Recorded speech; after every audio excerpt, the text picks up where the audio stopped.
Arisu était un solitaire qui a eu un coup de foudre pour une animatrice radio sans savoir qui elle est. Mais tout change quand il rejoint le club de radio pour la trouver, il y rencontre 4 filles populaires et décide de les séduire. Quand Arisu était jeune, il restait éveillé la nuit pour écouter une émission en direct animée par une fille nommée Apollo. Souvent, Arisu était son seul auditeur et elle disait toujours « Je t'aime » à la fin de son émission. Un jour, Apollo a révélé vouloir faire carrière dans l'audiovisuel, alors Arisu a promis de l'aider à atteindre son but quoi qu'il arrive. Soudain, Apollo a arrêté ses émissions, et comme Arisu ne l'avait jamais vue, il ne connaissait que sa voix et le fait qu'elle irait dans une école pour filles. Quelques années plus tard, Arisu parvient à localiser l'origine de la diffusion d'Apollo et s'arrange pour être transféré dans un lycée de filles qui vient tout juste de devenir mixte dans l'espoir de la retrouver. Le premier jour, il se présente comme un fils à papa et supplie les filles de lui dire « Je t'aime » pour comparer leur voix à celle d'Apollo. Cependant, cela fait passer Arisu pour un vrai détraqué auprès de toute la classe. Après les cours, une fille attirée par son argent lui propose de sortir avec lui, mais après avoir entendu sa voix, Arisu refuse car elle ne ressemble pas à Apollo. En allant aux toilettes, une fille étrange nommée Rika lui murmure soudainement « Je t'aime » à l'oreille, ce qui le choque. Il lui demande ce qu'elle veut, mais elle lui dit juste de se dépêcher d'aller aux toilettes avant la fin de la pause. Plus tard au déjeuner, il se dit que la voix de Rika ressemble beaucoup à celle d'Apollo et décide qu'il doit l'entendre à nouveau pour confirmer. À ce moment, il entend à nouveau la voix de Rika venant de la salle de radio et s'y précipite, convaincu que c'est la voix d'Apollo. Arrivé là-bas, il est surpris de voir 4 filles le fixer et elles l'insultent pour avoir interrompu leur émission. En écoutant leur voix, il réalise qu'il est dans de beaux draps car elles ont toutes la même voix qu'Apollo. Il apprend ensuite que les 4 filles ont des ambitions artistiques comme Apollo et demande si l'une d'elles est Apollo, mais elle nie tout. Convaincu qu'elle mente, Arisu propose de rejoindre leur club pour découvrir l'identité d'Apollo tout en promettant de financer le club. Rika accepte car elle pense que c'est bien d'avoir de l'aide, mais les filles se demandent comment remercier Arisu pour sa gentillesse. Puis, subitement, elles se retournent toutes vers Arisu et lui chuchotent à l'oreille un « Je t'aime » qui le prend au dépourvu. Il s'enfuit alors de la pièce car ces murmures lui ont donné l'impression d'entendre 4 Apollo parler en même temps. Dans l'escalier, il se rappelle avoir dit « Je t'aime » à Apollo après une émission et il a honte de s'être confessé à une fille qu'il n'avait jamais rencontrée. Après les cours, les filles lui organisent une fête de bienvenue où elles le déguisent en ange bas de gamme de chez Temu. Il apprend qu'il sera le coursier du groupe car le conseiller du club refusait qu'un garçon les rejoigne, mais il accepte car trouver Apollo est sa priorité. Le lendemain, pour commencer son enquête, il se rend à la salle de radio. Là, il tombe sur Uzuki qui est sur le point de faire l'émission de l'après-midi. Pendant l'émission, il réalise qu'elle se trompe sur trop de mots, même ceux qu'elle a écrits, alors il la réprimande pour ça. Plus tard, en marchant dans le couloir, il croise Néné qui fait du doublage de manga pour ses fans. Il se rappelle qu'Apollo adorait ce manga, ce qui lui fait penser que Néné pourrait être Apollo, mais vu comment elle gâche l'histoire, il change d'avis. Peu après, il s'assoit dans les escaliers et réfléchit à comment démasquer Apollo, quand Iko le surprend soudainement en lui disant qu'elle est là pour un stream VTube. En écoutant son stream, il réalise qu'elle ne fait que dire bonjour avant de couper court peu après, ce qui le laisse déçu. Il repart ensuite en cours, mais en chemin, il ne peut s'empêcher de penser au manque de sérieux dont elles font preuve pour réaliser leurs rêves. Plus tard dans la soirée, il fait irruption dans la salle de diffusion pendant le stream de Rika et promet de faire d'elles des professionnels du divertissement vocal, la même promesse qu'il a faite à Apollo. Malheureusement, il se fait jeter comme un malpropre après son coup d'éclat. Alors qu'il est déçu, il reçoit soudain un message vocal d'Apollo elle-même, choquée qu'il l'ait trouvé et s'excusant de ne pas pouvoir encore révéler son identité. Après avoir reçu le message, Arisu est convaincu qu'Apollo se cache au sein du club de diffusion. Il s'en va ensuite, promettant de la trouver, peu importe ses efforts pour se cacher. Le lendemain matin, Arisu emmène les filles faire un jogging matinal sur le terrain car il est toujours déterminé à en faire des pros malgré son expulsion de la veille. Une fois le jogging terminé, Néné s'en prend à lui avec colère parce qu'il joue les coachs et se demande s'il est vraiment sérieux à l'idée d'en faire des pros. Arisu répond qu'il n'a qu'une parole, mais elle n'est toujours pas convaincue. Rika s'intéresse davantage à la raison pour laquelle Arisu s'obstine tant à en faire des pros et demande si elles peuvent lui faire confiance. Arisu les assure que oui, mais d'abord, il leur demande de l'accompagner au restaurant pour le petit déjeuner. Au restaurant, il donne à chacune un carnet détaillant leurs points faibles et leur programme d'entraînement. En le consultant, Rika est mécontente de devoir vendre 50 exemplaires de son propre disque lors d'un spectacle de rue et lui demande s'il a déjà joué d'un instrument. L'idiot répond que ce qui se rapproche le plus d'un instrument pour lui, c'est quand il siffle après avoir pris son bain. Elle pose ensuite d'autres questions pour voir s'il est digne de lui donner des ordres, mais ses réponses ne la convainquent pas, alors elle le traite de menteur qui ne fait que parler et s'en va. Alors qu'elle s'éloigne, il se demande ce qui l'a mise dans cet état, et Néné lui fait comprendre qu'elle en a le droit, car un idiot incapable de lire une partition ne peut pas lui donner d'ordre. Agacé, il décide de l'écouter chanter pour confirmer si elle est vraiment si douée. 3 jours plus tard, il découvre que Rika donne de mini-concerts de temps en temps, alors il se rend dans la cour de l'école pour l'écouter lui-même. Arrivé sur place, il est surpris de voir un large public composé uniquement de filles attendant sa performance. Les filles n'apprécient pas non plus sa présence pour voir leur star, alors il précise rapidement qu'il est membre du club de diffusion.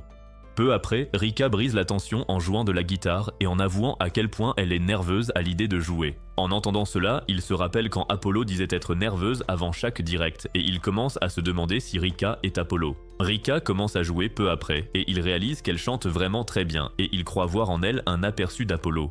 Après sa performance, elle voit Arisu et lui demande d'un ton enjoué si sa chanson l'a époustouflée. Arisu, très sérieusement, répond qu'elle était incroyable puis s'excuse pour son manque de tact, affirmant qu'il ne doute plus que son spectacle de rue sera un succès. Bien qu'elle soit touchée par ses paroles, elle refuse de changer d'avis et affirme qu'elle ne fera pas ce qu'il dit. Quelques semaines plus tard, Rika se rend dans la cour de l'école pour sa performance hebdomadaire et se dit que Arisu a cessé de venir la voir. Inquiète, elle se demande si elle n'est pas allée trop loin et jure de s'excuser auprès de lui la prochaine fois qu'elle le verra. En arrivant, elle est surprise de le voir à sa place, essayant de jouer pour ses fans désormais en colère. Il tente de calmer les fans furieux qui veulent qu'il dégage et vende sa guitare sur eBay car il est nul avant de remarquer Rika et de l'appeler. Rika lui demande alors ce qu'il fabrique et il répond qu'il essaye de donner un spectacle. Apparemment, il s'entraîne en secret au chant et à la guitare depuis des semaines car il veut prouver qu'il n'est pas qu'un beau parleur. Rika se dit qu'il est fou de faire tout ça, mais elle se prête au jeu et décide de se produire à ses côtés. La semaine suivante à l'école, Néné s'éclipse soudainement, prétendant qu'elle a des projets. Ses amis s'inquiètent car elle s'est beaucoup absentée en douce ces derniers temps. Arisu lui rappelle aussi qu'elle doit réussir son test d'aptitude pour son rêve de doublage, mais elle les ignore. Peu après, Arisu décide de la suivre pour voir où elle va et réalise qu'elle s'entraîne au doublage en secret. En l'écoutant s'exercer, il lâche soudainement que son jeu d'actrice est vraiment nul. Cela la fait sursauter et elle lui lance le manga qu'elle utilisait pour s'entraîner. Il découvre alors que le manga parle d'un amour interdit entre une princesse et un soldat et qu'elle veut auditionner pour le rôle car il va être adapté en anime. Il décide de l'aider à s'entraîner en jouant le rôle du soldat du roman. Elle refuse d'abord, mais après qu'il se soit moqué de son manque d'ambition pour son rêve, elle finit par accepter. Ils commencent alors à jouer les amoureux à l'école jusqu'au jour de l'audition, lui prenant son rôle un peu trop au sérieux. Malheureusement, le jour J, elle l'informe qu'elle n'a pas été retenue, et il prend très mal la nouvelle. Elle lui explique que des rumeurs disent que l'auteur a choisi sa préférée, mais il trouve toujours cela injuste. Il se couvre alors le visage avec le livre, lui rappelant la scène du baiser sur le casque, alors elle se penche et embrasse le livre. Alors qu'elle s'apprête à partir, il l'attrape pour lui demander si elle l'a embrassé, mais elle refuse de répondre. Il lui demande alors si elle a des sentiments pour lui, mais elle le saisit par le col et le renverse, disant qu'elle voulait juste le consoler, puis s'en va. Le lendemain matin, Arisu entre dans la salle de diffusion et trouve les filles en tenue légère, ce qui le fait sortir de ses gonds. Il leur fait alors un sermon sur leur imprudence à se changer sans même verrouiller la porte. Pendant son discours, Néné tente de renverser la situation en exigeant des excuses pour être entrée sans prévenir. Arisu rétorque qu'elles n'ont aucune pudeur à se changer comme si elles étaient dans les coulisses d'un striptease. Plus tard dans la soirée, une fois la diffusion post-cours terminée, les filles décident d'aller manger quelque chose de sucré, mais Arisu décline l'invitation, prétextant qu'il a déjà des projets. Après son départ, Néné suggère de le suivre pour se venger et le surprendre lui aussi dans une situation embarrassante. Elles acceptent toutes et commencent à le filer comme de véritables espionnes. D'abord, elles le suivent dans le train et Néné tente de voir si son livre est un peu osé, pour réaliser qu'il lit un guide pédagogique pour enfants. Elle continue de le filer jusqu'à ce qu'il arrive à un bâtiment et Nainei espère qu'il est là pour regarder des vidéos osées au café. À l'intérieur du café, elle cherche Arisu pour finalement se rendre compte qu'il est le barista. Elle baisse vite la tête pour ne pas être vue et se demande pourquoi il travaille là alors qu'il prétend être un fils à papa. À ce moment, la discussion d'Arisu avec son patron les interrompt et elles apprennent qu'il travaille car c'est son père qui est riche, pas lui. Elles découvrent aussi qu'il enchaîne les gardes pour acheter du nouveau matériel audio pour le club car il croit en leur potentiel. Son patron lui demande s'il est amoureux de l'une d'elles, mais il assure qu'il parle uniquement en tant que membre du club de radio. C'est alors que les filles l'interrompent pour passer leur commande. Pris de court, il a à peine le temps de réaliser ce qui se passe avant que Nai Nai ne le prenne en photo dans son tablier. Le lendemain à l'école, il s'isole au club pour se lamenter sur la découverte de son job, ce qui est grave car l'école interdit les petits boulots. Son moment est vite interrompu par Hiko qui le surprend et il pense immédiatement qu'elle est là pour le faire chanter. Hiko lui dit alors que puisqu'elle a vu son côté embarrassant, il est juste qu'elle lui montre le sien aussi. Elle lui montre son avatar de VTuber et lui demande s'il a des conseils à lui donner à ce sujet. Il s'installe donc et il parcourt son compte pour voir des commentaires disant que les gens commencent à se lasser de son contenu. Il souligne que les gens se lassent forcément quand elle ne dit que bonjour et au revoir, mais elle rétorque qu'elle ne fait ça qu'aux pauses. Elle énumère ensuite ses autres contenus, comme le karaoké, les jeux, les discussions et les streams de cuisine. Arisu explique que même si elle varie ses contenus, son avatar de VTuber a toujours l'air d'être en pleine phase de dépression. Il lui conseille d'améliorer son avatar pour le rendre plus expressif, mais elle se plaint d'être nulle en informatique et que c'est trop cher. En entendant cela, il se propose de l'aider, affirmant être un expert avec la plupart des logiciels informatiques. Il la prévient aussi, avant qu'elle ne croie que ce sera facile, qu'elle devra séparer son avatar en couches et le redessiner. Ils se mettent au travail et quand il a enfin fini, il lui montre une version améliorée de son avatar. Peu convaincue, elle note qu'il a toujours la même tête et il explique que même si c'est vrai, il peut désormais suivre ses expressions. Pour le prouver, il lui demande de rire, pour finalement découvrir qu'elle est incapable de rire naturellement. Sentant que ce sera dur, il lui explique l'importance des expressions pour une VTubeuse afin de créer un lien émotionnel avec le public. Il l'encourage ensuite à être plus expressive, mais elle refuse, affirmant qu'elle n'est pas douée pour exprimer ses sentiments. Il prend les choses en main en fermant la porte et en la chatouillant comme si sa vie en dépendait pour obtenir une réaction. Elle finit par s'emporter contre lui quand elle en a assez de ses bêtises, ce qui le surprend mais lui facilite un peu la tâche. Il insiste sur son rire et la taquine jusqu'à ce qu'il tombe accidentellement sur elle, voyant enfin le joli sourire qu'il voulait montrer. Quand vient l'heure de son prochain stream, elle garde la même expression faciale, laissant Arisu totalement incrédule. Alors qu'elle demande si les spectateurs aiment son nouvel avatar, ceux-ci ne comprennent pas car elle leur semble toujours identique. Alors que son nombre de spectateurs chute en flèche, il décide d'intervenir pour l'aider. D'abord, il met son stream en pause, ce qui la rend furieuse et elle lui demande pourquoi il a fait ça alors que des gens regardaient. À son insu, il n'a coupé que la caméra et pas le son, donc les gens pouvaient toujours l'entendre. Pendant qu'elle râle, il lui demande ce qu'elle aime vraiment dans le streaming, ce qui la pousse à se confier en direct. Pendant ce temps, Uzuki et Nene débarquent soudainement pour lui dire que son micro est toujours ouvert. En s'en rendant compte, elle panique à l'idée d'être annulée, mais elle lui montre que son audience a augmenté. Elle l'encourage ensuite à leur parler, mais elle devient soudainement timide. Arisu intervient pour la rassurer en disant que les VTubers gagnent en popularité quand ils se révèlent, et lui dit de bien finir son stream. Elle acquiesce, soupire profondément et termine le stream en faisant la mignonne, ce qui rend les spectateurs immédiatement fous. Après le stream, Iku remercie Arisu de l'avoir aidé et promet d'essayer d'être plus elle-même dorénavant. La semaine suivante, Uzuki, en tant que vice-présidente, réunit le conseil des élèves pour préparer la prochaine fête du sport. Après la réunion, les membres l'importunent avec leurs plaintes, et comme d'habitude, elle leur dit de tout lui laisser, promettant de tout régler. Après les cours, elle se rend au studio de radio pour retrouver ses amis, se demandant pourquoi elle veut toujours tout faire seule. Une fois sur place, elle expose les préparatifs pour la journée sportive et se porte volontaire pour prendre en charge les tâches majeures, comme contacter les autres clubs ou encore gérer les scripts et les plannings, en raison de son rôle au conseil étudiant et des problèmes de l'année dernière. Alors qu'elle prend de plus en plus de responsabilités, ses amis commencent à s'inquiéter, mais elle les rassure en leur disant de ne pas s'en faire pour elle. Arisu suggère alors de modifier un peu l'événement en ajoutant quelque chose qui ressemble à une émission. En entendant cela, les autres proposent des idées, mais elles sont soit banales, soit terriblement ennuyeuses. Comme d'habitude, il se tourne vers Uzuki et elle promet de leur répondre après avoir mis ses idées au clair. Après la réunion, Nene propose d'aller au karaoké, mais Uzuki refuse car elle a encore du travail. Rika lui demande si elle a besoin d'aide, elle refuse en disant que ça ira, mais Arisu voit bien qu'elle force trop. Quand les autres filles lui disent au revoir et s'en vont, il reste en arrière. Peu après, il la rattrape dans l'escalier et lui donne une pastille car il a remarqué que sa voix était bizarre. Surprise, elle l'accepte, mais il la prévient de ne rien dire car apporter des friandises est interdit. Elle exprime ensuite sa surprise que sa voix lui est semblée différente et lui, il lui déclare qu'il l'observe depuis un moment. Son commentaire la fait rougir, alors elle en conclut qu'elle doit mieux soigner son apparence. Il lui dit de se détendre et elle lui répond qu'elle est toujours comme ça. Étant vice-présidente du conseil, elle adore jouer l'élève modèle pour que les gens disent qu'elle est géniale. En l'entendant dire ça, il se rend compte qu'elle apprécie vraiment d'être sous les projecteurs, en dépit de toute la pression que cela implique, ce qui le pousse à vouloir la soutenir encore davantage. Il lui conseille aussi de ne pas vouloir satisfaire tout le monde et de compter sur les autres, surtout lui, car il se croit très capable.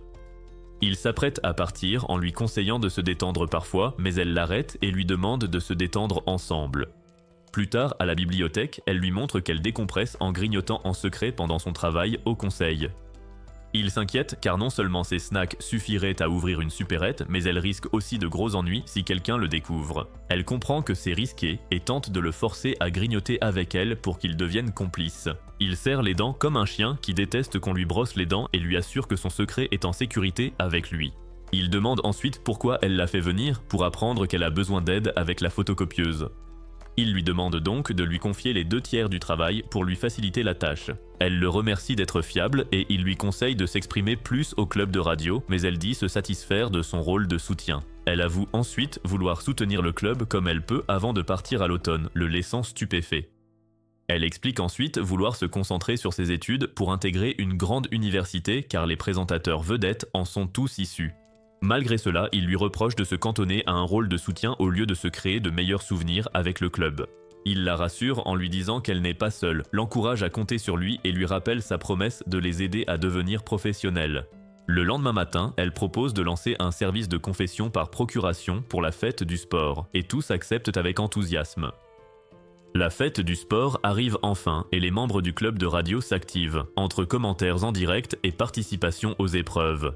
Pendant la course d'orientation, Arisu anime l'événement de façon maladroite et Rika et Iko, qui participent, meurent de honte pour lui. En ouvrant leurs papiers, on leur demande sur qui elles comptent le plus et quelle voix elles préfèrent, et elles entraînent Arisu avec elles. Alors qu'ils courent, ils réalisent qu'en se laissant traîner, ils finiront derniers, alors ils les portent toutes les deux jusqu'à l'arrivée, mais finit deuxième. Ils s'emportent aussitôt car ils détestent perdre, tandis que les autres élèves se demandent pourquoi ils s'énervent autant pour une deuxième place. Ensuite, ils se précipitent vers l'épreuve suivante, une bataille de cavalerie, et voyant que l'équipe de Uzuki est décimée, ils décident de l'aider. Cependant, quand le jeu commence, ils se retrouvent face à l'équipe de Néné. Néné lui demande de la laisser tranquille, car leur proximité fait remonter des souvenirs, mais il est loin de se douter qu'elle fait en fait référence à leur petit incident, ce baiser. Alors qu'il essaie de comprendre, le reste de l'équipe de Néné élimine Uzuki, et il s'emporte pour la deuxième fois de la journée. Néné passe à l'équipe suivante, mais ne peut s'empêcher de penser à la proximité apparente entre Uzuki et Arisu. Après l'événement, ils se réunissent tous au club de radio pour discuter des détails de leur service de confession par procuration. Ils prévoient d'installer un téléphone à fil pour que les élèves se confessent anonymement, et le club de radio relaiera ses aveux à toute l'école. Uzuki leur montre des prospectus qu'elle a déjà fait, mais ils craignent d'alerter les professeurs car l'école voit d'un mauvais œil les relations.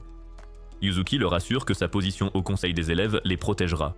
Arisu suggère alors de distribuer les prospectus sans que les professeurs ne s'en aperçoivent, sauf que Lemon, leur conseillère, les surprend et leur demande ce qu'ils essaient de cacher aux professeurs. Les filles expliquent leur projet à Lemon et demandent si elles peuvent continuer, mais Lemon refuse net car elle ne veut pas qu'elles aient des ennuis. Uzuki s'avance alors pour la supplier, mais elle refuse toujours. Uzuki décide d'essayer une autre méthode en la cajolant pour qu'elle les soutienne en tant que conseillère de club car sa cote d'enseignante grimpera si l'événement réussit. En entendant cela, elle leur donne le feu vert et demande ce qui figure en premier sur la liste. Uzuki répond qu'ils veulent distribuer des prospectus, mais elle leur fait savoir que ce sera impossible car Samejima, le professeur d'éducation physique, surveille toujours les élèves avec ses yeux de lynx pour empêcher les filles et les garçons d'interagir entre eux. S'il les surprend à distribuer les prospectus, cela va se transformer en scandale avant même qu'ils ne s'en rendent compte. Ils commencent alors à réfléchir à la suite, et Lemon propose de distraire Samejima pendant 10 minutes maximum pour leur laisser le temps de distribuer les prospectus. Peu après, Lemon s'approche de Samejima alors qu'il essaie d'empêcher les filles et les garçons d'interagir, comme s'il était vraiment payé pour ça. Elle suggère alors gentiment qu'ils fassent une petite pause et il succombe immédiatement à son charme. Les autres en profitent rapidement pour parler de l'événement à leurs camarades, mais un garçon hurle de joie car il n'arrive pas à croire qu'il reçoit un prospectus de leur part. Pour éviter d'autres éclats comme le sien, tout en captant l'attention des élèves pour l'événement, les filles décident de se réunir pour réfléchir à une idée tout en demandant à Arisu de les excuser. Peu après, elles font la promotion de leur événement dans le costume bizarre de Néné. Cela rend les élèves fous et ils s'approchent pour les écouter, tandis qu'Arisu observe tout cela de loin et comprend pourquoi elles n'ont pas besoin de leur coursier préféré. Après cela, les filles retournent au studio de diffusion pour revoir le déroulement de l'événement une dernière fois. Il s'avère que Yuko, Néné et Uzuki joueront les confidentes et attendront dans la salle de classe voisine, qui sera sombre afin que personne ne voie qui est à l'intérieur pour des raisons de confidentialité. Elles installent un système de téléphone à fil pour transmettre les confessions anonymes via le studio de diffusion. Plus tard dans l'après-midi, le club de diffusion annonce aux élèves par haut-parleur que c'est l'heure des confessions par procuration. Samejima entend cela et se demande de quelle confession il s'agit, mais Lemon le distrait rapidement avant qu'il ne mène une enquête qui saboterait l'événement. Quelques minutes plus tard, Rika annonce la première confession à toute l'école. Les élèves apprennent alors qu'une fille a le béguin pour l'un des garçons, et tout le monde s'emballe à cette annonce. Les élèves commencent aussi à envisager de tenter l'expérience, tandis que les filles dans la salle sombre s'enthousiasment du résultat. Pendant ce temps, Yuko demande soudainement si Uzuki et Néné ont quelqu'un à qui elles voudraient avouer leurs sentiments, et elles sont toutes d'accord. Néné admet avoir repoussé par embarras quelqu'un qui l'avait aidé et veut s'excuser, tandis que Uzuki avoue avoir injustement blâmé quelqu'un envers qui elle s'était montrée froide. Yuko réfléchit également à ses expériences avec quelqu'un. Bien qu'elle ne se le révèle pas, elles parlent toutes d'Arisu. Une élève interrompt bientôt leur conversation pour sa propre confession, et elles se mettent toutes au travail. C'est alors que leur système de sonorisation tombe en panne, ce qui inquiète beaucoup Rika. Elle commence alors à douter d'elle-même puisqu'elle est à l'origine de l'idée, et elle est sur le point de pleurer quand ses amis débarquent soudainement pour demander ce qui se passe. En les voyant, elle se met à pleurer à chaudes larmes, et se plaint que le matériel est lâché juste au moment où tout commençait à bien marcher. Néné se demande alors où est Arisu maintenant qu'elles ont le plus besoin de lui, mais Rika envisage d'improviser et d'utiliser sa propre voix pour les confessions. Ses amis s'opposent rapidement à l'idée car elle devra crier très fort et cela lui bousillera la voix. Alors qu'ils réfléchissent à la suite, Arisu les interrompt soudain avec le mégaphone de Samejima, volé pendant que Lemon et lui faisaient diversion. Il suggère que, ne sachant pas combien de temps prendra l'installation, il ferait mieux de faire comme si tout était prévu et d'improviser au mégaphone.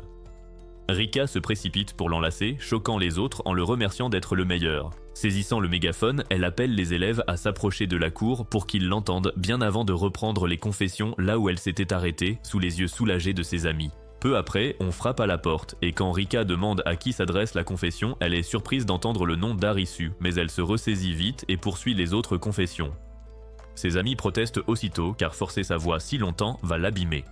Quelques minutes plus tard, la séance de confession touche à sa fin et elle révèle enfin celle faite à Arisu.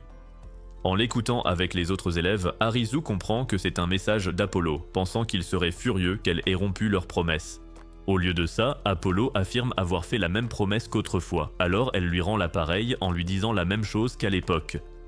Il entend alors « Arisu, je t'aime », laissant les autres élèves muets de stupeur. Arisu réalise que c'est la première fois qu'Apollo l'appelle par son nom, alors il court voir Uzuki pour tirer cette affaire au clair. En la rejoignant, il demande aussitôt qui a confessé, pour découvrir qu'elle n'en a aucune idée. La voyant nerveuse, il comprend que la forcer à avouer irait contre le but de leur service de procuration. Alors, il s'excuse vraiment d'avoir un peu perdu son sang-froid, il lui dit qu'il se fiche complètement de savoir qui est la personne qui a avoué et il la félicite pour l'excellent travail qu'elle a fait. Elle pleure alors de soulagement, craignant d'avoir échoué et l'enlace sans se soucier que Samejima puisse les surprendre et les punir. Après le succès de la fête du sport, Lemon organise une fête chez elle pour le club de radio, car elle pense que c'est moins cher de boire à la maison. Pendant la fête, Lemon taquine les filles qui n'ont pas respecté le thème décontracté, s'étant habillées comme pour une soirée mondaine. Elle devine vite que c'est pour Arisu et elle l'informe qu'il peut désormais assurer un héritier à sa famille. Elle se tourne ensuite vers les filles pour leur dire qu'elles ont dû paniquer car quelqu'un a fait une confession par procuration à Arisu. Les autres filles nient aussitôt en bloc, sauf Rika, qui avoue tout de même avoir choisi sa tenue dans l'espoir qu'Arisu la trouve mignonne. Hélas, l'Arisu en question s'est endormie à cause du stress de la journée, alors le monde suggère une soirée entre filles, et elles acceptent toutes d'aller chercher de quoi grignoter. Avant de partir, elles installent confortablement Arisu dans son lit, puis s'en vont. Quelques minutes plus tard, Iko revient, met le gâteau au frais et s'approche d'Arisu pour dormir à ses côtés.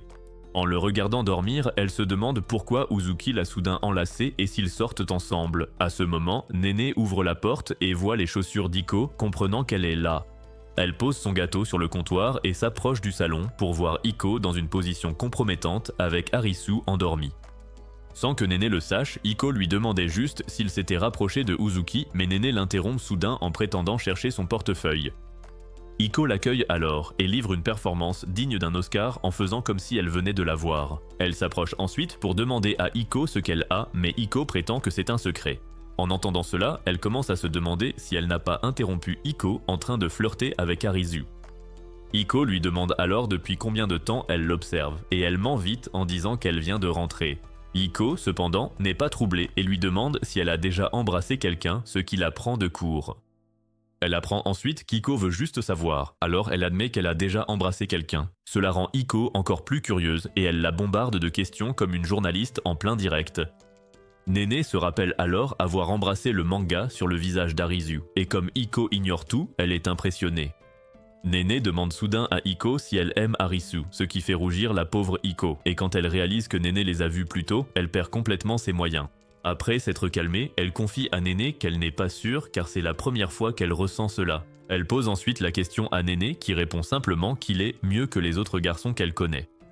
À ce moment-là, elles entendent la voix d'Uzuki annoncer son arrivée et elles paniquent complètement. Peu après, Uzuki entre dans le salon et découvre Arisu endormie. Elle se demande où sont bien passés Iko et Néné car elle est certaine d'avoir vu leurs chaussures à l'entrée. Elle en conclut donc qu'elles sont sorties en pantoufles et se dirigent vers le lit d'Arisu, pensant qu'elle est la seule personne présente. À son insu, Iko et Néné sont actuellement cachés sous le lit, tandis qu'elle s'assied juste sur le lit, déçue qu'Arisu soit toujours endormie. Elle en profite pour s'excuser de l'avoir serré dans ses bras à cause de son excitation du moment. Elle essaie aussi d'avouer quelque chose qui s'est passé, mais avant d'y arriver, Rika annonce son arrivée. Immédiatement, elle va se cacher sous le lit pour y trouver Iko et Néné déjà installés. Quand Rika arrive enfin dans le salon, elle pense aussi être la première, mais Arisu dort toujours à point fermé. Elle commence alors à se déshabiller, ce qui surprend les autres qui l'observent depuis leur cachette. En entendant ce bruit, elle se tourne rapidement pour voir ce qu'il se passe, mais Arisu est toujours en train de dormir. Elle va s'asseoir à côté de lui et se plaint de sa déception, car il n'a même pas complimenté sa robe. Comme elle sait qu'il ne l'entend pas, elle lui touche les doigts et s'étonne qu'il joue encore de la guitare. L'éternuement d'Iko interrompt soudain son moment avec Arisu et elle finit par les découvrir sous le lit. Peu après, Arisu se réveille enfin et sent immédiatement l'atmosphère étrange avec les filles qui le fixent bizarrement. Pour ne rien arranger, elles reviennent toutes avec des gâteaux pour le remercier de ses efforts durant l'événement. Pour être juste, il commence à manger les 4 gâteaux, même si cela le rend malade intérieurement. Pendant ce temps, le monde rentre enfin à la maison et montre qu'elle a aussi apporté un gâteau. Plus tard, Arisu finit tout le gâteau, mais on dirait qu'il est enceinte de 9 mois. Lemon essaie de lui donner son gâteau, mais il sait que ça l'achèvera, alors il propose de jouer à un jeu à la place. Cependant, quand ils se décident enfin pour un jeu, Lemon suggère que le perdant mangera son gâteau. Ils commencent alors à jouer, Lemon s'excusant car elle ne mange pas de glucides tard le soir. Alors qu'il se concentre sur le jeu, Arisu se rappelle avoir refusé l'offre d'Apollo de se révéler plus tôt car il veut toujours la trouver par lui-même. Il se confie ensuite à Apollo sur le fait que se rapprocher des 4 filles lui donne envie d'un métier lié à la voix, sauf qu'il sera producteur de chansons, d'animes, de concerts et d'émissions. Néné interrompt bientôt ses pensées et lui fait savoir que c'est à son tour de jouer. Il regarde alors le jeu pour s'apercevoir que c'est devenu compliqué. Au moment où il joue enfin, il perd à sa grande surprise pendant que les filles célèbrent leur victoire. La semaine suivante, Rika se produit pour ses fans habituels dans la cour de l'école, et Arisu, dans la foule, ne peut s'empêcher de se demander si elle va bientôt le battre au concours de popularité maintenant que sa base de fans a encore grandi depuis la fête du sport. Cependant, il est plus inquiet qu'elle ne soit pas encore prête pour une performance de rue, car elle ne fait que reprendre des chansons d'artistes populaires au lieu de celles qu'elle a écrites. Il remarque alors une jolie fille nommée Aiko qui regarde Rika avec colère de loin. Rika remarque aussi Aiko qui s'en va et elle s'arrête soudainement de jouer, ce qui commence à inquiéter ses fans. Sentant leur inquiétude, elle clôt rapidement le spectacle en disant qu'elle les verra la prochaine fois, mais cela ne fait qu'attrister ses fans. Peu après, Arisu arrête Aiko pendant sa marche pour une brève discussion, mais elle l'ignore plus vite qu'une demande d'amis envoyée à ton crush. Refusant de céder, il continue d'essayer d'attirer son attention jusqu'à ce qu'elle finisse par s'irriter et lui demande ce qu'il veut. Au lieu d'aller droit au but, il demande pourquoi elle l'ignorait et elle répond que c'est parce qu'il semblait agaçant. Il va vite droit au but pour ne pas l'énerver davantage et demande pourquoi elle semblait contrariée pendant la performance de Rika. Aiko retourne alors la question et lui demande à son tour et il explique qu'il trouve qu'elle s'en sort plutôt bien, surtout vu son talent pour reprendre des chansons originales. Aiko, cependant, ne partage pas son avis car elle pense que les chansons qu'elle interprète sont populaires, donc n'importe qui peut les reprendre. Elle murmure ensuite qu'elle n'était pas comme ça avant, ce qui lui fait comprendre qu'elle doit être proche de Rika. Il continue de lui poser des questions, mais elle le laisse en plan car elle ne veut plus perdre son temps précieux avec lui. Pendant ce temps, Rika va au karaoké pour écrire ses propres chansons, mais après des heures sans rien écrire, elle se demande si elle doit en parler à Arisu. C'est alors qu'Arisu arrive avec des rafraîchissements, ce qui la surprend agréablement, et elle lui demande comment il savait qu'elle serait là. Il explique alors que c'est Aiko qui lui a dit, ce qui la prend totalement au dépourvu. Il dit aussi à Rika qu'il a suivi Aiko pour lui parler à cause de son attitude pendant la performance de Rika, et vu sa réaction, il devine qu'elle sait déjà comment ça s'est passé. Rika confie alors qu'Aiko n'aime pas qu'elle ne chante que des reprises de chansons populaires, car Aiko adore les chansons qu'elle écrit. Arisu suggère qu'elle chante ses propres chansons pour que tout le monde soit heureux, mais elle refuse et lui dit qu'elle ne dira pas pourquoi car c'est trop gênant. Comme Arisu veut vraiment faire d'elle une pro, il lui demande s'il peut faire quelque chose pour qu'elle lui dise tout. Rika le défie alors dans un duel de karaoké et promet de tout lui dire s'il chante mieux qu'elle. Même si Arisu sait que la partie est perdue d'avance, surtout face à une future chanteuse comme Rika, il accepte le défi. Rika décide de commencer, mais Arisu l'arrête pour lui imposer une chanson et insiste pour qu'elle danse aussi dessus. Quand la musique commence, elle se lève et se met à chanter. Mais Arisu l'interrompt soudainement pour lui faire remarquer qu'elle a l'air trop intimidée. En réponse, elle canalise sa Beyoncé intérieure pour lui prouver qu'il a tort, et cette nouvelle facette l'impressionne bien plus qu'il ne le pense. Quand elle a fini, elle obtient un score presque parfait, ce qui le fait un peu paniquer. Mais quand il choisit sa chanson, il lui dit de préparer ses médicaments car il va l'enivrer avec sa voix magnifique. Sa chanson commence et elle est surprise par son choix car cela lui rappelle des souvenirs. Une fois qu'il a fini et que son score s'affiche, elle le bat de 20 points, mais il prétend que la machine doit être défectueuse. Il essaie de se justifier, mais elle se concentre plutôt sur la raison pour laquelle il a choisi cette chanson. Il s'avère qu'Aiko lui a dit qu'elle adorait le groupe qui chante ce titre, et comme il l'aime aussi depuis qu'Apollo le lui a conseillé, il a décidé de le chanter. Rika explique ensuite pourquoi elle ne chante pas ses propres chansons. Elle révèle qu'elle a peur du jugement des gens, alors elle préfère les reprises car elle peut se cacher derrière la musique des autres.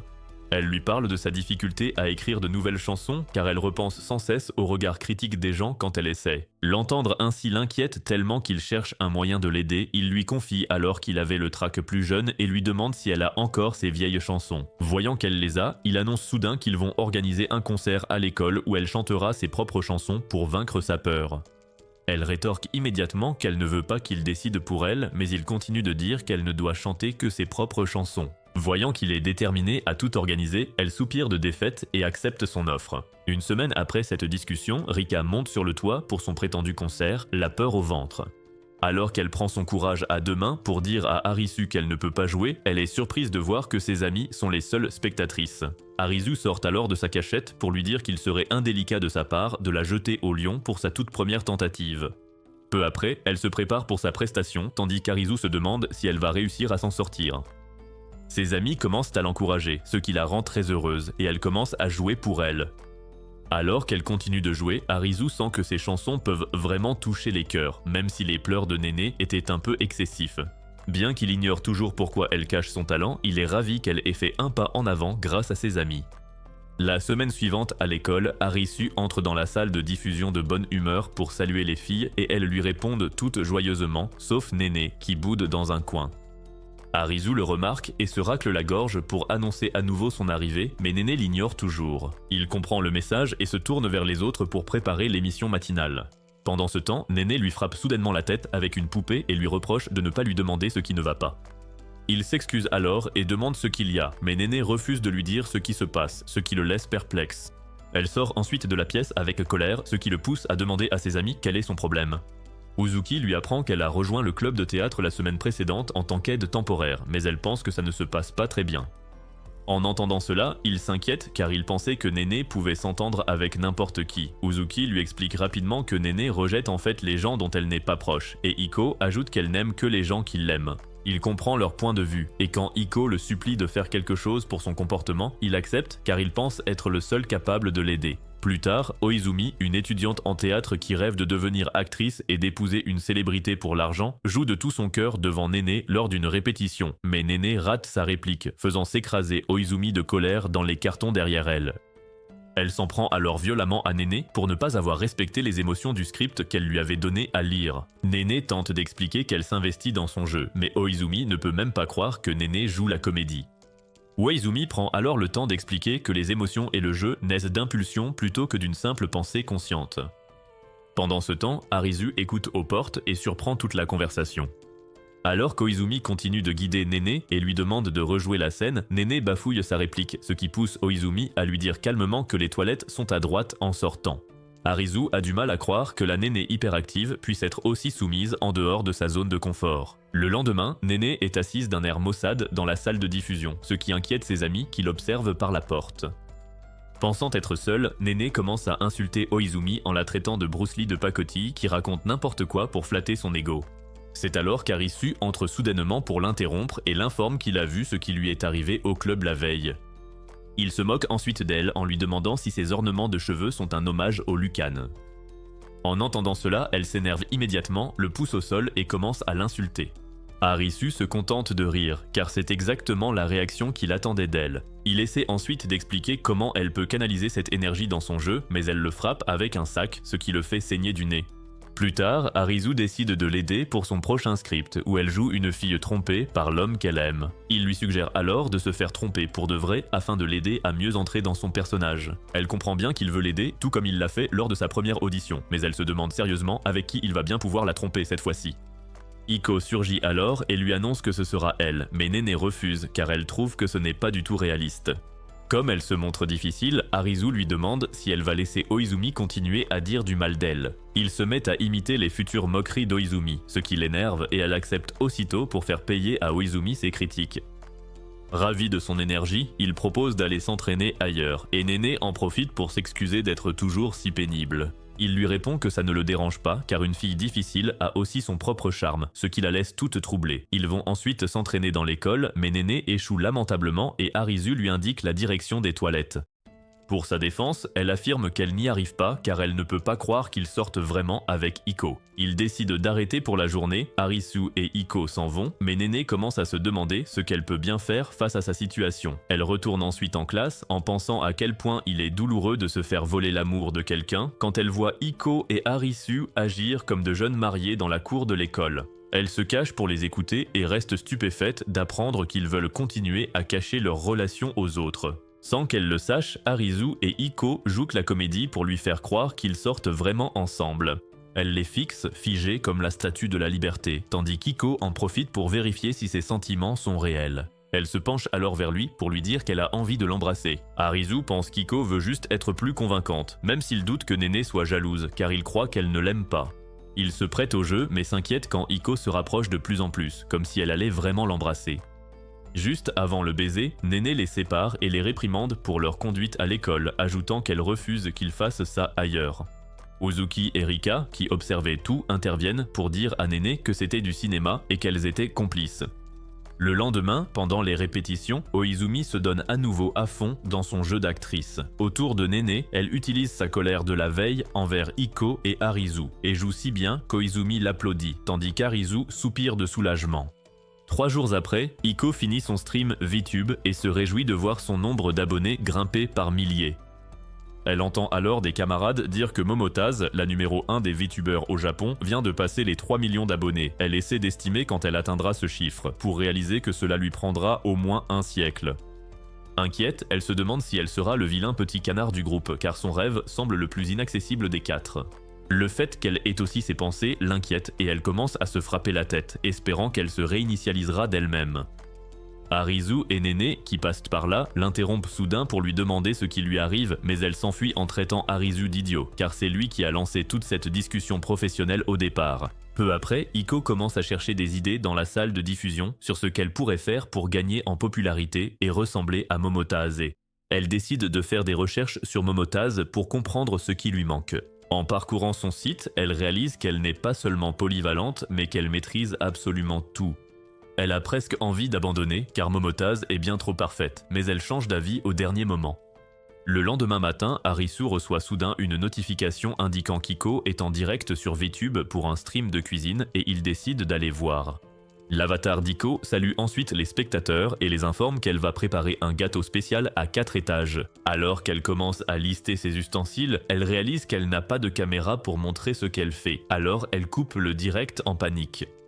Arisu manque de perdre la tête car la section des commentaires est totalement confuse. Les jours suivants, Iko fait des trucs de dingue lors de ses directs dans l'espoir de devenir plus populaire. Puis un jour, l'avatar d'Iko présente un nouveau maillot de bain qui semble tout droit sorti d'un catalogue Victoria's Secret. Iko est ravie que son direct attire plus de monde et en lisant les commentaires, elle voit quelqu'un lui demander de sauter. Son avatar commence alors à sauter d'une manière qui fait rebondir sa poitrine, mais l'angle de sa tête devient tout bizarre. À l'insu des spectateurs, Arisu s'est emparé de sa tablette car il n'arrive pas à croire ce qu'elle fait. Iko réclame sa tablette car elle a un objectif à atteindre, mais Arisu désapprouve tel un père sévère qui aurait surpris son enfant devant une vidéo osée. Arisu lui conseille alors qu'il est inutile de vouloir rattraper les autres puisqu'elle a déjà tout pour être une VTubeuse à succès. Même si elle pense d'abord qu'il ment, elle lui demande son aide après avoir réalisé qu'il sait ce qu'il fait. Plus tard, il s'installe dans une classe pour s'organiser et il commence par complimenter sa voix, ce qui la fait rougir. Il explique ensuite que le visuel, la voix et la créativité sont essentiels pour un VTuber, mais pense que la voix prime car les spectateurs font souvent autre chose en écoutant. Il ajoute que sa voix correspond parfaitement à ce critère, ce qui la transporte immédiatement sur un petit nuage. Tandis qu'ils discutent, il lui suggère de collaborer avec de plus gros streamers car une belle voix sans visibilité ne sert à rien. Elle se demande alors si quelqu'un accepterait de collaborer avec elle et il lui fait savoir qu'il a déjà fait des recherches et qu'une VTubeuse avec plus de 150 000 abonnés est en train de recruter des participants pour un événement de speedrun sur un jeu d'horreur. Elle décide de tenter le coup et il souligne qu'ils auront besoin de temps pour s'entraîner avant le jeu. Une semaine plus tard, Iko lance son stream et parle à ses abonnés du speedrun d'horreur qu'elle espère rejoindre, tandis qu'Arisu observe tout ça en retrait. Elle lance le jeu et s'en sort bien jusqu'à ce qu'elle voie des zombies et perde totalement ses moyens car ils la terrifient. Arisu tente de la calmer mais reçoit un coup en plein visage en retour alors qu'elle continue de hurler qu'elle va probablement se faire dessus. Plus tard dans la soirée, Iko boude encore après sa honte mais Arisu tente de lui remonter le moral en disant que son éclat lui a valu plein de commentaires et d'abonnés. Cependant, Iko est déprimée car elle ne recevra pas l'invitation de la VTuber et elle est triste d'avoir déçu Arisu. Arisu lui dit que ce n'est pas sa faute car il n'avait pas vérifié au préalable qu'elle avait peur des zombies. Il lui explique que certains spectateurs voient de ses défauts comme un atout et lui montre un best-of de son stream qui fait le buzz. Enthousiaste, elle regarde la vidéo mais est déçue de voir que la miniature dit qu'elle s'est fait dessus alors que c'est faux. Peu après, elle reçoit une invitation à collaborer de la part de Momotoza en personne. Elle veut se dégonfler, mais Arisu l'empêche de se saboter et l'encourage car cela augmentera ses chances de voir Momotoza. Quelques jours plus tard, elle participe à l'événement mais se retrouve avec des plaisantins à cause de la rumeur sur son stream. Son groupe commence alors à se moquer d'elle et Arisu n'apprécie pas du tout qu'on la tourne ainsi en dérision. Après l'événement, Iko termine malheureusement à la dernière position et Arisu s'en veut terriblement de ne pas avoir anticipé ce genre de résultat avant de lui donner le conseil d'y aller. Il s'excuse auprès d'elle, mais Iko est juste heureuse d'avoir participé et elle croit qu'ensemble, ils feront de grandes choses. Peu après, Momotoza l'appelle pour s'excuser de la façon dont elle a été traitée durant le live. Elle pensait que son groupe serait drôle, mais finalement, ils sont allés vraiment trop loin. Elle lui répond que ça ne la dérange pas et qu'elle aimerait collaborer à l'avenir. Elles finissent sur une bonne note, Momotoza lui disant de venir avec son conseiller Arisu la prochaine fois. Après l'appel, Arisu s'étonne que Momotoza le connaisse et se demande si elle a deviné son implication grâce aux vidéos d'Iko. La semaine suivante, Uzuki, Rika et Nene se réunissent pour regarder un tournoi de jeux vidéo auquel Iko participe. Même si elle finit par perdre, elles disent que le fait d'avoir été invitée par la VTubeuse est une excellente chose pour son image de streameuse. La conversation dévie sur la façon dont Arisu les a aidés à réaliser leurs rêves, ce qui plonge Uzuki dans une profonde réflexion. Plus tard, Uzuki va au studio radio. Les élèves la félicitent car le club va lancer une nouvelle rubrique qui s'annonce géniale. Peu après, Nene, Rika et Iko se rendent également au studio de radio pour participer à l'émission en direct. Au début de la rubrique, on annonce aux haut-parleurs qu'ils utilisent du nouveau matériel, puis ils lancent officiellement la séquence intitulée « Conseils amoureux de 4 amis ». Le premier message vient d'une fille qui pense que son copain la trompe, mais elle a trop peur de l'affronter. Elle lui conseille donc de fouiller dans son téléphone et si elle trouve quelque chose de louche, de le larguer sur le champ. Pendant ce temps, les amis d'Arizu lui demandent pourquoi il ne participe pas, mais il répond qu'il n'y connaît rien en amour. Il pense aussi que les filles devraient se débrouiller seules pour qu'il n'ait pas à jouer les anges gardiens en permanence. Peu de temps après, elles reçoivent un message anonyme d'un garçon qui leur confie qu'il s'intéresse à une fille. Cependant, à chaque fois qu'ils croisent leur regard, elle détourne le sien timidement. Il aimerait vraiment savoir s'il a une chance avec elle. Ce message rappelle à Uzuki la fois où, en classe, elle avait croisé le regard d'Arizu et à quel point elle s'était sentie triste quand il s'était détourné. Du coup, elle répond à la personne anonyme que, pour elle, il a ses chances afin de l'encourager. Le lendemain, pendant l'émission, le même anonyme leur donne des nouvelles en disant qu'il a déjà prévu un dîner avec elle et aimerait qu'elle lui suggère quoi commander. Les filles sont ravies de ses progrès et Néné se tourne vers Iko pour lui demander ce qu'elle suggère pour ce rendez-vous. Iko pense alors à un plat qu'elle aimerait partager avec Arizu s'ils sortaient ensemble et le propose. Puis, lors du segment suivant, elles reçoivent un message du même anonyme disant que l'ambiance est parfaite en ce moment, mais qu'il a besoin d'idées pour officialiser les choses. Iko s'emballe aussitôt, pensant qu'ils sont sûrement en train de s'éclater quelque part dans l'école. Pour lui faciliter la tâche, Rika et Néné suggèrent de s'enlacer et de s'embrasser en même temps. Cela tourne alors en une véritable dispute entre les deux, si bien qu'Iko demande vite à Uzuki de couper le micro pour que les élèves n'entendent rien. Uzuki obtempère et essaie de calmer le jeu en leur disant que ce n'est pas très sympa de donner des conseils sur des choses qu'elles n'ont pas vécues. Mais les deux filles répliquent, ce qui les prend au dépourvu, elle et Iko. Uzuki cède immédiatement et les deux filles reprennent leur dispute là où elles s'étaient arrêtées. Peu après ça, Arisu arrive à la salle de diffusion et Rika en profite pour lui demander ce qu'il préfère entre les baisers et les câlins, par exemple. Cependant, Arisu est juste là pour les prévenir que le micro est resté ouvert et que toute l'école a entendu leur dispute. Uzuki s'excuse alors d'avoir appuyé sur le mauvais interrupteur, mais malheureusement, le mal est déjà fait. Néné commence à regretter que sa réputation en pâtisse quand Lemon entre pour se plaindre de son propre problème. Apparemment, Samijima la regarde beaucoup ces derniers temps, et au fil de son récit, la fille comprend que l'anonyme à qui elle parlait est en fait Samijima, leur prof de sport. Lemon se met ensuite à taquiner Néné et Rika sur leur expérience, tandis qu'Arizu se demande si les filles n'ont pas plus besoin de son aide qu'ils ne le pensaient. Plus tard, elles reprennent l'antenne pour annoncer que tout ce qu'elles ont dit était fictif, que toute ressemblance est fortuite, puis elles coupent le micro. Lemon s'en va ensuite en leur conseillant de modérer leurs discussions amoureuses car, après tout, elles sont toujours dans un cadre scolaire. Une fois Lemon parti, Arizu appelle Iko pour qu'ils aillent travailler sur son prochain stream. En partant, Néné remarque qu'Arisu appelle Iko par son prénom plutôt que par son nom ces derniers temps. Rika approuve alors que Uzuki les fixe simplement. Néné s'approche de lui pour le confronter et il met ça sur le compte du temps passé avec Iko, disant qu'il en a oublié ses bonnes manières. Bien qu'il s'en excuse auprès d'Iko, celle-ci affirme que cela ne la dérange pas et il décide donc de continuer à l'appeler Iko. En entendant cela, Néné devient jalouse et insiste pour qu'il l'appelle aussi par son prénom. Il accepte de l'appeler Néné, ce qui la fait rougir. Rika se joint alors à la conversation et lui demande de l'appeler aussi par son prénom, ce qu'il accepte tout en se demandant ce qui leur arrive soudainement. Pour n'offenser personne, il demande à Uzuki si elle aimerait aussi qu'il utilise son prénom, mais elle décline l'offre, affirmant que ce serait trop embarrassant. Après les cours, Arisu étudie avec Uzuki à leur endroit habituel, et pendant qu'ils y sont, il lui propose des frites. Gênée, elle refuse d'abord, mais quand elle l'entend dire que Rika adore ça, elle en prend vite une bouchée. Après la séance d'études, ils rentrent ensemble chez eux sous la pluie. Et Arisu en profite pour la féliciter de ses meilleures notes. Alors qu'ils continuent de discuter, elle lui avoue que si elle refuse qu'il l'appelle par son prénom, c'est parce qu'elle se sent coupable d'avoir des rêves différents de ceux de ses amis. Elle apprend par Arisu que toutes ses amies progressent vers leurs rêves, et elle a l'impression d'être à la traîne. Elle lui demande alors si, lorsqu'elle aura enfin franchi une étape majeure vers son rêve, il acceptera de l'appeler par son prénom. L'été approchant, ils achètent tous les 5 une plante pour décorer leur studio de radio.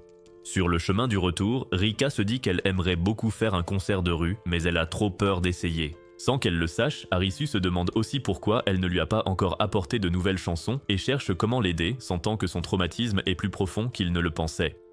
Soudain, ils entendent ce qui ressemble à un concert de rue, et Rika court aussitôt vers le son, leur disant de continuer sans elle. Arrivée sur place, elle confirme ses soupçons en voyant que c'est Aiko qui chante. Elle reste alors cachée pour l'écouter, car la voix d'Aiko lui manquait vraiment. Pendant ce temps, un type chauve s'approche d'Aiko pour se moquer d'elle parce qu'elle joue alors que personne n'écoute sa chanson. Toujours aussi soupolée, Aiko le traite d'imbécile et lui dit de dégager, affirmant qu'elle ne joue que par plaisir.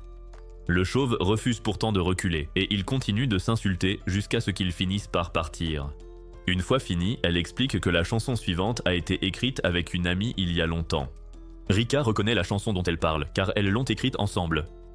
Aiko raconte ensuite comment elles ont envoyé la chanson à un label avec enthousiasme, pensant avoir créé un chef-d'œuvre. Mais quand elles ont enfin eu un retour, le label n'a voulu signer que Rika. Aiko confie aussi qu'elle était heureuse pour Rika, mais que celle-ci a fini par s'enfuir du label après avoir rencontré quelques difficultés. Elle se met ensuite à l'insulter parce qu'elle se contente de faire des reprises.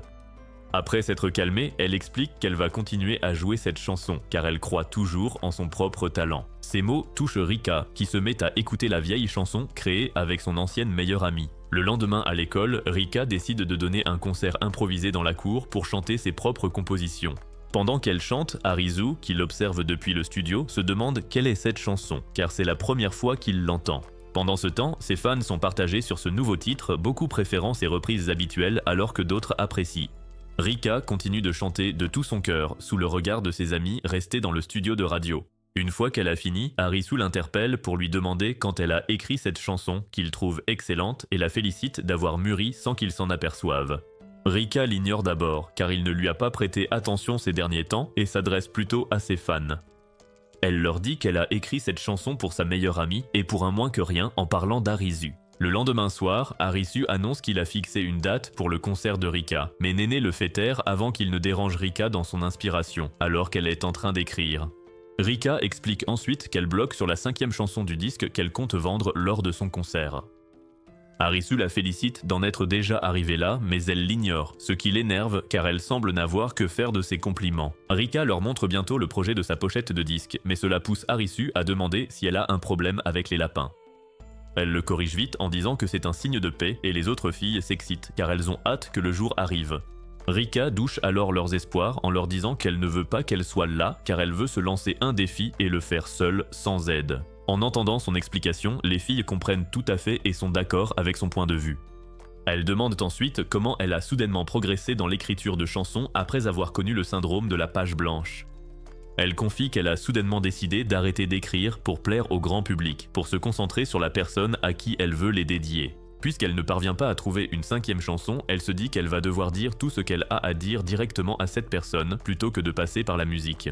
En entendant cela, Arisu pense qu'en tant que producteur autoproclamé, il devrait faire quelque chose pour la mettre à l'aise. Alors, il se rapproche d'elle pour lui demander s'il y a quoi que ce soit qu'elle souhaite qu'il fasse pour elle. Plus tard, cette nuit-là, elle l'emmène à la plage pour discuter, même si ce n'est pas ce qu'il avait en tête. En discutant, il apprend qu'elle dédie ses chansons à quelqu'un dont elle s'est éloignée par maladresse, mais à qui elle veut exprimer ses sentiments.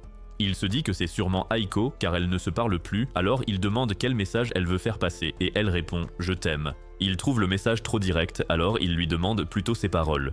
Après les avoir lues, il se dit qu'elle essaie d'être évasive exprès pour que la personne ne comprenne peut-être pas le message.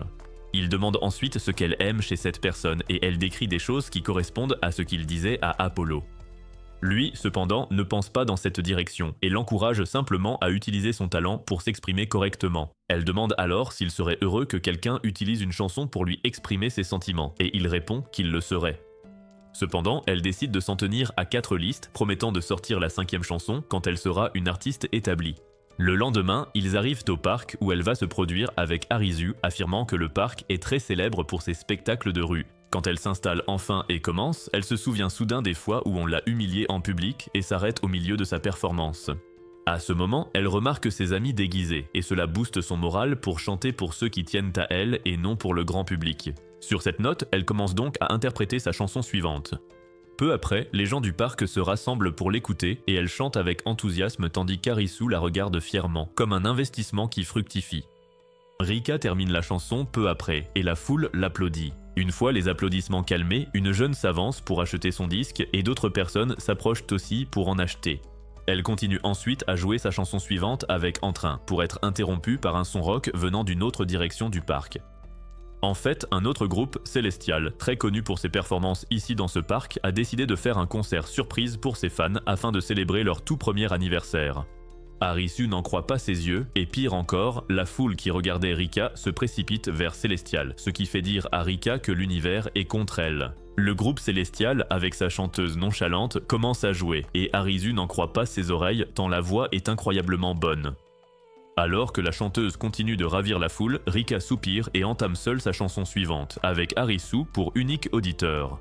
En l'entendant chanter, Harisu réalise qu'elle s'améliore à chaque fois. Mais comme Célestial a dû se montrer à ce moment-là, les autres ne pourront pas entendre sa douce voix. Rika continue de chanter en se remémorant l'époque où elle était proche d'Aiko et comment Aiko vantait toujours sa voix. Lorsqu'elles ont écrit une chanson ensemble pour un label, celui-ci n'a voulu travailler qu'avec elle. Aiko l'a soutenue, même si Rika trouvait cela injuste. Et maintenant qu'elle y pense, elle s'en veut de l'avoir déçue après avoir quitté le label suite à un revers. Bien qu'elle ait enfin trouvé le courage de chanter ses propres chansons, cela fait toujours mal que personne ne la regarde. Alors qu'elle est en train de se remémorer ses souvenirs, Harisu l'interrompt soudainement et lui dit de toujours le regarder droit dans les yeux, surtout quand elle a vraiment du mal et qu'elle ne peut pas garder la tête haute. En entendant cela, Rika rit et lui dit qu'elle préférerait mourir de honte plutôt que de faire ça. Harisu n'est pas content d'entendre ça et lui demande si elle veut que tous ses efforts pour le grand jour soient gâchés. Il remarque alors que Rika regarde derrière lui, alors il se retourne pour vérifier et découvre Aiko, tenant un des flyers qu'il avait distribué à la gare juste avant le début du spectacle.